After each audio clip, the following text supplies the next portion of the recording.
या फिर इंडिया कांग्रेस की हुई, ये लोग खुद जो है शुद्ध 100 सीटों पे नहीं लड़ रहे हैं, ये लोग अकेले जो है। पहले 400 पार कर रहे थे।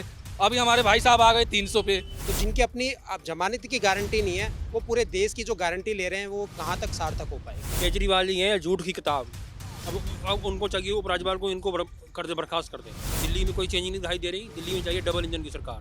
पूरे इंडिया में अगर आप दिल्ली के स्कूल जैसे स्कूल दिखा दो बीजेपी के राज्यों में, तो मैं बीजेपी को वोट करूंगा। आप मोहल्ला क्लिनिक में जाइए, मोहल्ला क्लिनिक में दवाइयाँ नहीं है। मेरी अपनी वाइफ का फर्जी टेस्ट दे दिया, जिसकी वजह से हम लोग झेल रहे हैं उस चीज़ को।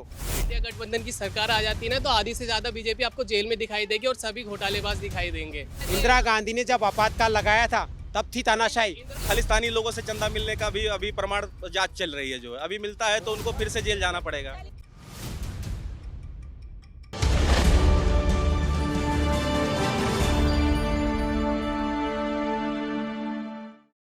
नमस्कार, बहुत बहुत स्वागत है आप सभी का हमारे चैनल द न्यूज़ 15 में और मैं हूं आपके साथ शिवानी माघवानी। तो जैसा कि आप जानते हैं, हाल ही में केजरीवाल जो है 22 दिन के लिए अपने चुनाव प्रचार के लिए तिहाड़ जेल से वापस आए हैं, जहां पर वो अपनी पार्टी का संबोधन कर रहे हैं, भाषण दे रहे हैं और कई तरीके की रैलियां कर रहे हैं और कई सारे वादे कर रहे हैं कि इस बार तो उन्हीं की सरकार। 10 तरीके की गारंटियां भी दी हैं, जिसमें अमित शाह और कई बीजेपी के नेता ने पलटवार भी किया है। वहीं उनके बाद केजरीवाल की जो मुसीबतें हैं वो कम होने का नाम नहीं ले रही हैं। सीएम पद से बर्खास्त करने की जो बात थी, इस्तीफे की जो बात थी, उस वाली याचिका को सुप्रीम कोर्ट ने खारिज कर दिया है। लेकिन उन्होंने ये कहा है कि ये फैसला एलजी का है, एलजी चाहे तो उनको हटा सकती है या फिर रख सकती है। लेकिन देखा जाए तो एलजी और केजरीवाल की जो दुश्मनी है वो किसी से छुपी नहीं है, जिसके बाद अब सीधा सीधा अनुमान है कि केजरीवाल की जो कुर्सी है सीएम पद की, वो जाने वाली है। तो इसको लेकर जनता क्या सोचती है, आइए जनता से बात करते हैं। देखिए किस तरीके से अभी देखा जा रहा है कि अभी 22 दिन के लिए जेल से आए, फिर उसके बाद अब एक और मुसीबत के ऊपर आकर खड़ी हो गई।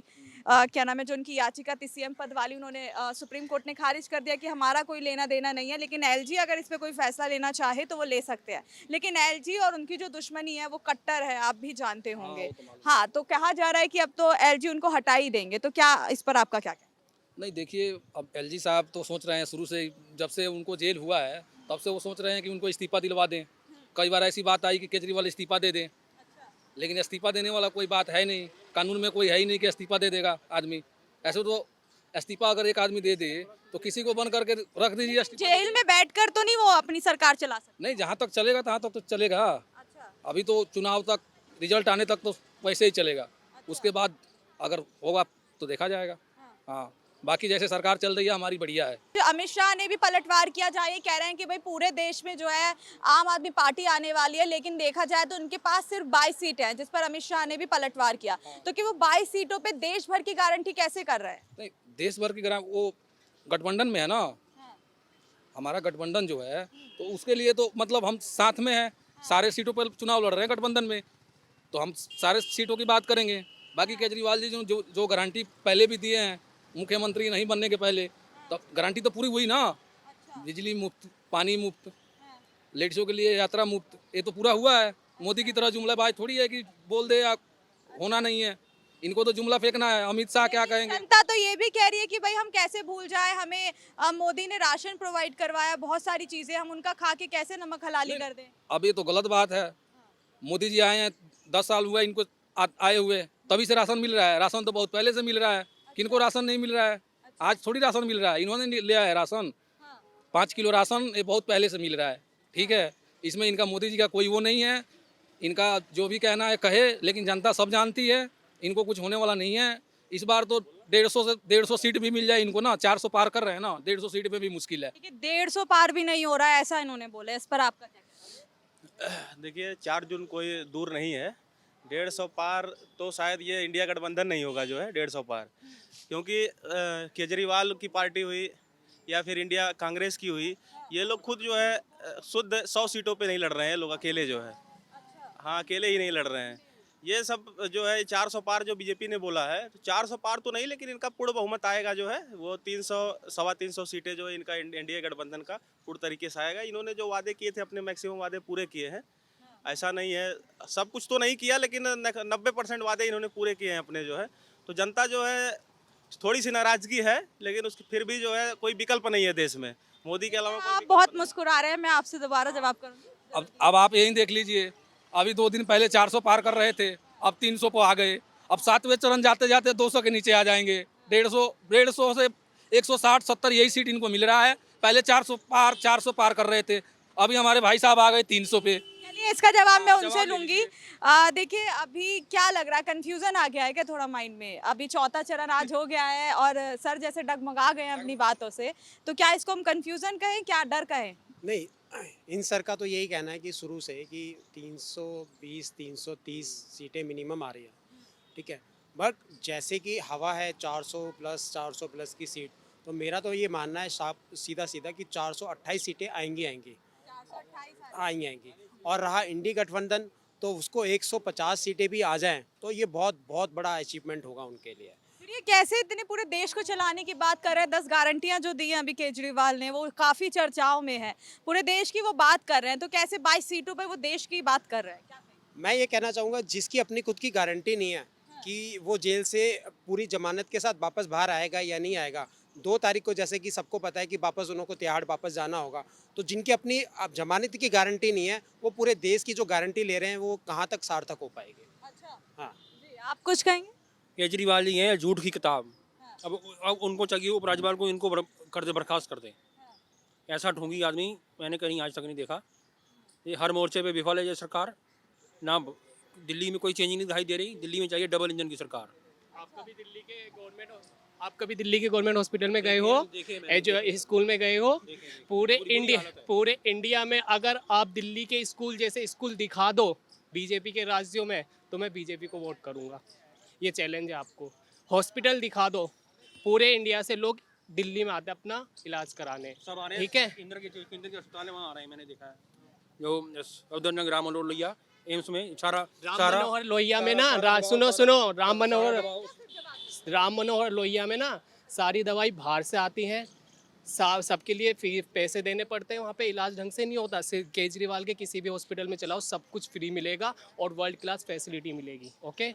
और केजरीवाल ने अपनी 90% जो गारंटी दी थी ना, वो पूरी करी है और वो आगे भी पूरी करेगा। दिल्ली के जितने भी अस्पताल हैं, वहाँ के स्टाफ से बात कीजिए, डॉक्टर से बात कीजिए, कितने कितने महीनों की सैलरी उनको नहीं मिली है। आप मोहल्ला क्लिनिक में जाइए, मोहल्ला क्लिनिक में दवाइयाँ नहीं है, जो उसमें जो टेस्ट का घोटाला है उसके बारे में बात कीजिए।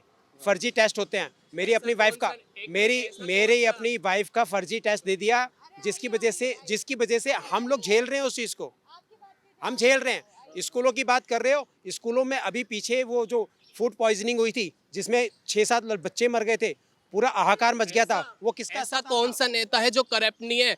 बीजेपी में सारे नेता आके मतलब वो सही हो जाते हैं, वॉशिंग मशीन में धुल जाते हैं। हेमंत बिस्व शर्मा, जिस पे हजारों करोड़ का वो था घोटाला, वो बीजेपी में आया, उसको क्लीन चिट मिल गई। जितने भी कोई भी नेता भ्रष्टाचारी बीजेपी में आएगा, उसको क्लीन चिट मिल जाएगी। मैं कह रहा हूँ, किसी का मुकदमा वापस नहीं लिया गया अभी तक, मतलब मुकदमे अभी चल रहे हैं उनके। वो आए जरूर बीजेपी में, देखिए नेता है तो मतलब कि ये चलता रहता, दल बदलू, पार्टी बदलना चलता रहता है इनका, कभी कांग्रेस कभी बीजेपी। नेता हैं तो कोई स्थिर थोड़ी रहेंगे, लेकिन इनके केस ऐसा नहीं, किसी का केस विड्रॉ नहीं किया गया, ये चेक कर सकते हैं, फैक्ट चेक कर सकते हैं।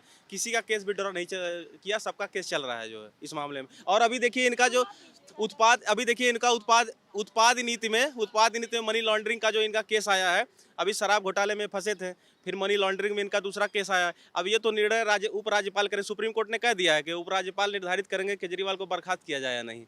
केजरीवाल बर्खास्त हो सकते हैं इसमें, उपराज्यपाल के स्वविवेक पर निर्भर करता है। अगर इंडिया गठबंधन की सरकार आ जाती है ना, तो आधी से ज्यादा बीजेपी आपको जेल में दिखाई देगी और सभी घोटालेबाज दिखाई देंगे।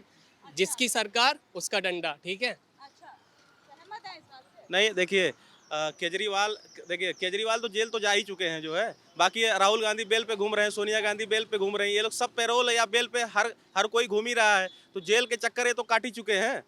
तो ऐसा नहीं है कि ये दूध के धुले हुए हैं लोग हैं जो है, विपक्ष के लोग। आपको बता दूं, 4 जून के बाद भ्रष्टाचार में कार्रवाई तेज होगी।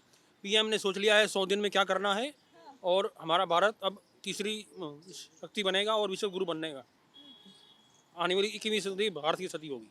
और क्या लग रहा है? देखिए, कह रहे हैं कि भाई बीजेपी आएगी। आप कह रहे हैं आप आएगी, तो उसके बारे में मैं आपसे थोड़े रीजन। कंफर्म नहीं कह सकते, पहले की तरह तो नहीं आएगी, कांटे की टक्कर है इस टाइम दोनों में, इंडिया गठबंधन में और बीजेपी में कांटे की टक्कर है। गठबंधन 120 सीटों के आसपास सिमट रहा है। नहीं नहीं, दोनों में कांटे की टक्कर है और सरकार किसी की भी बन सकती है। तारीफ है तो, लेकिन आप आम आदमी पार्टी के किनारे। बिल्कुल कर रहा हूँ, लेकिन कांटे की टक्कर है, ये नहीं है कि एक तरफा का मुकाबला है। दिल्ली सरकार ना कूड़े के पहाड़ हटे हैं, ना यमुना की सफाई है, ना बसों की समस्या हल हो रही है। एमसीडी में अभी आई है केजरीवाल की सरकार, पिछले 25-30 साल से बीजेपी की सरकार थी एमसीडी में, तो उसको ये काम करना चाहिए था। केजरीवाल की सरकार अभी आई है तो वो हटाएगा धीरे धीरे, पहले से कम हो गया है। किसको? एमसीडी में नहीं आई है ना, एमसीडी में एक डेढ़ साल, एक साल हुआ है, 1-1.5 साल हुआ है। उसमें भी मेयर के चुनाव नहीं होने दे रहे बीजेपी वाले, मेयर बनने ही नहीं दे रहे बीजेपी। तो आम आदमी पार्टी की ही है जी, शैली ओबराय तो आम आदमी पार्टी की मेयर। दोबारा से चुनाव होने थे ना, चुनाव नहीं होने दिए। वो पहले ही है, वो कैसे फिर वहाँ पे जश्न मना रही है आम आदमी पार्टी के ऑफिस में? तो केजरीवाल आया है ना, तो इसलिए जश्न बना रही है। वो मेयर है, आप शायद इन्फॉर्मेशन नहीं है। जब से ये छूटे हैं, हवा में उड़ रहे हैं और इतना झूठ बोल रहे हैं कि मेरे 2 जून के बाद बिजली पानी आपका फ्री बंद हो जाएगा। बीजेपी ने कह दिया है यदि हम आएंगे दिल्ली में तो बिजली पानी जो सुविधा मिल रही है वो मिलती रहेगी। देखिए, अभी जिस तरीके से जो देखा जा रहा है कि एलजी के हाथों में उनकी सीएम पद को सौंप दिया है, कहीं ना कहीं देखे तो क्या लगता है अगर उनको सीएम पद से हटा दिया जाता है तो सुनीता केजरीवाल अगला सीएम होने वाली है? देखिए, निस्संदेह केजरीवाल जी को तो सीएम पद से हटा देना चाहिए। अगला सीएम कौन होगा ये तो सुनीता केजरीवाल जो है वो किसी में नॉमिनेट तो है नहीं, तो मेरा नहीं मानना लगता कि सुनीता जी को केजरीवाल सीएम पद पे ला पाएंगे। तो सीएम पद पे कोई तीसरा ही आएगा और दिल्ली का इलेक्शन भी बहुत ज़्यादा दूर नहीं है, तो जल्दी ही मुझे लगता है उससे पहले भी हो सकता है दिल्ली में इलेक्शन देखने को मिल जाए। और फरवरी के में यदि बीजेपी ने ढंग से उम्मीदवार बढ़िया उम्मीदवार उतार दिए तो दिल्ली में भाजपा की सरकार विधानसभा में भी आएगी। ये 400 सीट की बात करते हैं। चंडीगढ़ में 8 वोटों की इन्होंने चोरी करी। देश में पहली बार ऐसा हुआ कि सुप्रीम कोर्ट में वोटों की गिनती हुई है और उन्होंने डिक्लेयर कराया कि बीजेपी ने बेईमानी करके जितवाया था चंडीगढ़ में। पहली बार देश में ऐसा हुआ है कि सुप्रीम कोर्ट की नज़रों के सामने वोटों की गिनती हुई है और ये 400 सीट की बात कर रहे हैं, 8 वोटों की चोरी कर रहे हैं। देखिए, किसी भी कॉन्स्टिट्यूंसी में, भाई साहब इनका जवाब देना चाहता हूँ, किसी भी कॉन्स्टिट्यूंसी में देखिए सबसे ज़्यादा सीटें जो होती हैं सांसद से ज़्यादा विधायक की सीटें होती हैं, और सबसे ज़्यादा सीटें दिल्ली में अगर हैं तो किसी की आम आदमी पार्टी की हैं, तो सबसे ज़्यादा उत्तरदायित्व विकास का आम आदमी पार्टी का ही बनता है। 1 सीट 7 सीट हैं पूरी, उससे ज़्यादा सीटें जो है विधानसभा में विधायकों की है और उससे ज़्यादा बजट, कई गुना बजट जो है एक कॉन्स्टिट्यूंसी में जो है सबसे ज़्यादा बजट जो विधानसभा का ही आता है। यहाँ पे केजरीवाल के हाथ काट रखे हैं। वो कोई भी काम करता है, कोई भी बिल लाता है, एलजी साहब उसको नामंजूर कर देते हैं, कैंसिल कर देते हैं। उन्हें उठा के जेल में डाल दिया। देश में पहली बार एक चुने हुए मुख्यमंत्री को, 1 मिनट है, आपको अभी पता होगा ना नहीं किस लिए जल गया? क्या बात करते हो? आम एक सेकंड आप मेरे बात सुनो। एक सेकंड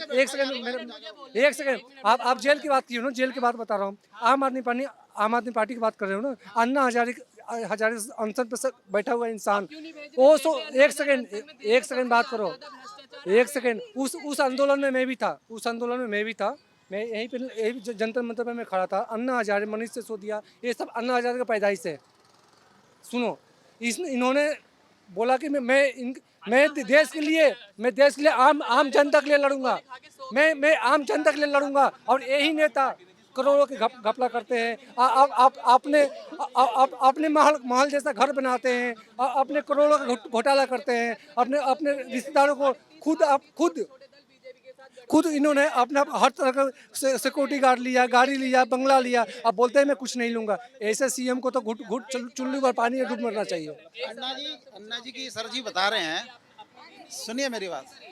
अन्ना जी की सर जी बता रहे हैं कि अन्ना आंदोलन जो था वो उससे मतलब उसमें से केजरीवाल। हाँ बताइए हुआ था ये बता, अन्ना आंदोलन किस भी हुआ था? भ्रष्टाचार केजरीवाल ने सरकार में हुआ था। कौन सी सरकार में हुआ था? कांग्रेस की सरकार में था। तो आंदोलनों का उस टाइम सम्मान किया जाता था। उसके बाद भी अन्ना हजारे अपने वहां पर वो आंदोलन पे बैठे थे। उनके आंदोलन का क्या असर हुआ था देखा था? अपने आप जूस पीना पड़ गया उसको, क्योंकि ये लोग आंदोलन कुचलने वाले लोग हैं।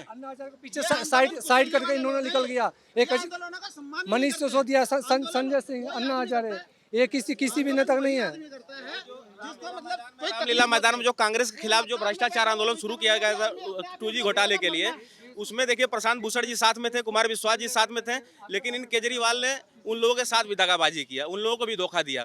और देखिए कांग्रेस को पानी पी पी के गाली देने वाले केजरीवाल, लोग कहते थे मैं बच्चों की कसम खाता हूँ किसी के साथ बीजेपी के साथ गठबंधन कर लूंगा, लेकिन कांग्रेस के साथ कभी नहीं करूंगा, कांग्रेस धोखेबाज पार्टी है, ये है।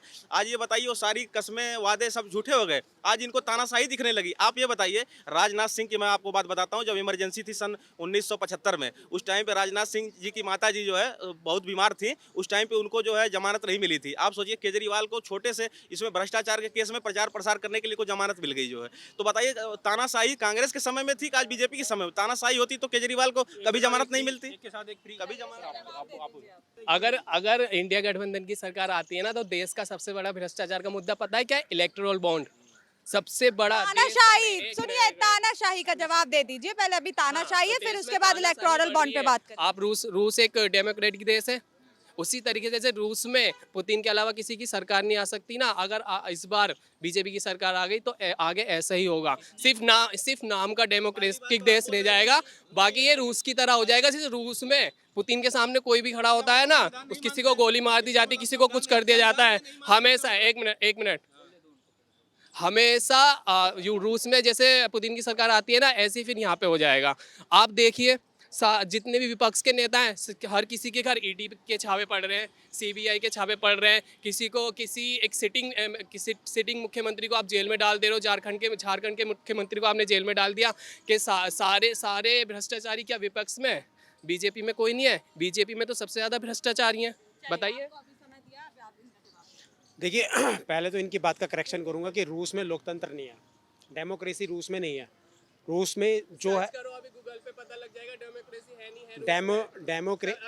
आप सर्च कर लेना, ठीक है। मैंने सर्च कर रखा है, हाँ, मैंने पढ़ा आप है, एक बार सर्च करना, ठीक है। और जहाँ तक इनकी ये बात है कि तानाशाही है यहाँ पे, तानाशाही अगर यहाँ होती ना तो आप यहाँ के खड़े नहीं होते। तानाशाही क्या होती है आप अपने पिताजी से पूछना, अपने दादाजी से पूछना कि जब इंदिरा गांधी ने जब आपातकाल लगाया था तब थी तानाशाही। इंदिरा गांधी ने अपनी गलती मानी थी, और आज भी कांग्रेस इस गलती को मानती है कि हाँ वो गलती हुई थी। तो इंदिरा गांधी को सजा दी जनता ने, उन्हें हरा दिया, हार गई थी वो अगला चुनाव। जवाब देना चाहता हूं मैं, देखिए इनका मैं जवाब देना चाहता हूं। देखिए ये जो कह रहे हैं भाई कि अगर भारतीय जनता पार्टी की सरकार अब की बार आती है तो देश में तानाशाही, पहली बात मैं बता देना चाहता हूं, सुनिए सुप्रीम कोर्ट ने एक फैसला दिया था, केशवानंद भारती बनाम सुप्रीम कोर्ट, ठीक है, नहीं केशवानंद भारती बनाम केरल राज्य, ठीक है। इसमें उन्होंने एक फैसला दिया था कि कोई भी सरकार कभी भी संविधान के मूल ढांचे को नहीं बदल सकती। सुप्रीम कोर्ट के पास रिव्यू करने का अधिकार है, सुप्रीम कोर्ट रिव्यू करके बहुत सी चीजों को, कई अध्यादेशों को रद्द किया है, उसको रद्द कर देगी। सुप्रीम कोर्ट के पास पूरी पावर है, कोई भी मूल ढांचे को नहीं बदल सकता। चुनाव जो है ना, अनुच्छेद 324 में निर्वाचन आयोग है, किसमें है? अनुच्छेद 324 में निर्वाचन आयोग है, एक संवैधानिक निकाय है। आप बता दें। हाँ, ये 324 में नहीं है, अनुच्छेद 324 में। आप ये सुनिए, उसमें क्या है ना, जो उसका मूल ढांचा है उसमें चुनाव कराना, उसमें चुनाव प्रक्रिया ये बदल सकते हैं, प्रक्रिया कैसे होगी, ये होगा वो होगा, ये कभी भी ऐसा, ये लोकतांत्रिक देश हमारे, जो आप संविधान पढ़िए, अनुच्छेद 1 में क्या है? हम भारत के लोग, आप बताइए क्या है? Be the people of India. आप देखिए ये है संविधान, उसमें देखिए हम उत्पादन हुई थी और हम संस्कृत वाले बंदे हैं सर। हमारे देश में जो भाषा आई थी स्टार्टिंग से संस्कृत में से हम लोग आए थे। जो मैं बताया हूँ, हम भारत के लोग संविधान में नहीं है। आप लोग ये बताइए कि और ये बताइए संविधान में लोकतंत्र संप्रभुता संपन्न राज्य की कल्पना नहीं, ये नहीं लिखा हुआ है। लोकतंत्र, जब संविधान के मूल ढांचे में लोकतंत्र है, उसको कैसे कोई हटा सकता है? इसका मतलब आप सुप्रीम कोर्ट को नहीं मानते, आप संविधान को खुद नहीं मानते। बीजेपी सुप्रीम कोर्ट को नहीं मानती। मैम इनकी बात का जवाब देता हूँ, बीजेपी सुप्रीम कोर्ट को नहीं मानती। सुप्रीम कोर्ट के कितने ही आदेश बीजेपी ने पलट दिए। चुनाव आयोग की केजरीवाल सुप्रीम कोर्ट में केस जीता था कि जो बड़े बड़े अधिकारी हैं उनकी ट्रांसफर वगैरह की पोस्टिंग उसके हाथ में, तो सुप्रीम कोर्ट ने केजरीवाल के हक में फैसला दिया। बीजेपी ने क्या करा, अध्यादेश लाके सुप्रीम कोर्ट का फैसला ही बदल दिया। एक दूसरा, सुप्रीम कोर्ट ने फैसला दिया कि चुनाव आयोग की जो अधिकारी की जो नियुक्ति है ना, उसमें 3 लोग होंगे, एक तो नेता विपक्ष, एक सत्ता का, एक प्रधानमंत्री और एक सुप्रीम कोर्ट, 3 लोग होंगे, चीफ जस्टिस ऑफ इंडिया। अब इन्होंने दिया जिससे कि एक सही इंसान को नियुक्त किया जाए चुनाव आयोग में। बीजेपी ने क्या काम करा, अध्यादेश लाके उसमें से सुप्रीम कोर्ट को ही बाहर कर दिया कि सुप्रीम कोर्ट चुनाव के उसमें अब रहेगा ही नहीं इंक्लूड। ठीक है, दूसरा ये हुआ। अब तीसरा, ये इलेक्टोरल बॉन्ड लाए थे, सुप्रीम कोर्ट ने क्या कहा, ये एक असंवैधानिक संस्था है, ये मतलब एक तरीके से पूरी तरीके से भ्रष्टाचार है। सुप्रीम कोर्ट ने उसको रद्द करा। और बताइए, सुप्रीम कोर्ट को हम नहीं मानते या बीजेपी नहीं मानती? देखिए ये जो बोल रहे हैं सुप्रीम कोर्ट ने या इसको इलेक्टोरल बॉन्ड को असंवैधानिक बताया था, ऐसा कुछ नहीं किया था। और एक सेकंड देखिए संविधान, देखिए जो भारतीय संविधान है उसका अनुच्छेद 368 है। मैं बता दूं, जो भारतीय संविधान है उसका अनुच्छेद 368 है, जिसमें संविधान संशोधन करने की क्षमता है। और सुनिए, हम किसी भी चीज को जो है ना अध्यादेश लाके सुप्रीम कोर्ट के फैसले को बदल सकते हैं, लेकिन सुनिए, सुप्रीम कोर्ट के फैसले को बदलना और संविधान के मूल ढांचे को बदलना दोनों में बहुत बड़ा फर्क है। संविधान का मूल ढांचा नहीं बदल सकते। सुप्रीम कोर्ट का फैसला बहुत बार इन्होंने बदला है, कांग्रेस सरकार ने बदला है, अध्यादेश लाके बहुत से फैसले ऐसे हैं जो इन्होंने किया है, ऐसा नहीं है, सभी ने बदला है। हाँ, इलेक्टोरल बॉन्ड की जो बात है, देखिए इलेक्टोरल बॉन्ड में ऐसी कोई पार्टी नहीं है जिसने चंदा ना लिया हो। देखिए जिसकी सरकार होती है उसको चंदा देने वाले बहुत से लोग होते हैं, लोगों की आस्था जुड़ी होती है, लोगों ने वोट दिया है, हर चीज है। ऐसा नहीं कांग्रेस को चंदा नहीं मिला, कांग्रेस को भी 600-700 करोड़ रुपए की चंदा मिले, आम आदमी पार्टी को जो है 200 करोड़ रुपए, और नहीं तो इनके जो तब वहाँ खालिस्तानी लोगों से चंदा मिलने का भी अभी प्रमाण जांच चल रही है, जो है अभी मिलता है तो उनको फिर से जेल जाना पड़ेगा। देखिए अभी तो समय की कमी होते हुए मैंने अभी इन लोगों की राय जान ली है आज के मुद्दों पे, लेकिन समय की कमी होते हुए मैं कम शब्दों में लोगों से जानना चाहूंगी कि वो अगला पीएम किसे चाहते हैं, क्योंकि चौथा चरण भी हो गया, 3 अभी बाकी बचे हैं। तो एक एक करके मैं सबसे सवाल ले लेती हूँ जी, बस कम शब्दों में बताइएगा अगली इस बार कौन सी सरकार? बीजेपी की। हमारा राहुल गांधी प्रधानमंत्री बना रहे हैं हम इस बार, कांग्रेस। अब की बार मोदी सरकार, जय श्री राम। अब की बार मोदी सरकार। इंडिया गठबंधन, इंडिया गठबंधन। कांग्रेस। बीजेपी में बीजेपी। मैं तो 17 को हूँ पे, 17 साल का हूँ मैं, तो वोट कौन दे सकता? कोई आ जाओ, कोई दिक्कत नहीं, बीजेपी आनी चाहिए। कांग्रेस कांग्रेस कांग्रेस इंडिया गठबंधन। अब की बार 400 पार, बीजेपी। गठबंधन। भाजपा सरकार। राहुल गांधी मैम। इंडिया गठबंधन की सरकार आएगी और राहुल गांधी पीएम बनेंगे। राहुल गांधी बनेंगे। चलिए, तो आपने देखा जो प्रतिक्रिया मिली है वो मिली जुली मिली है सर्वे के अकॉर्डिंगली, और जो टक्कर है वो देखने को मिल रही है।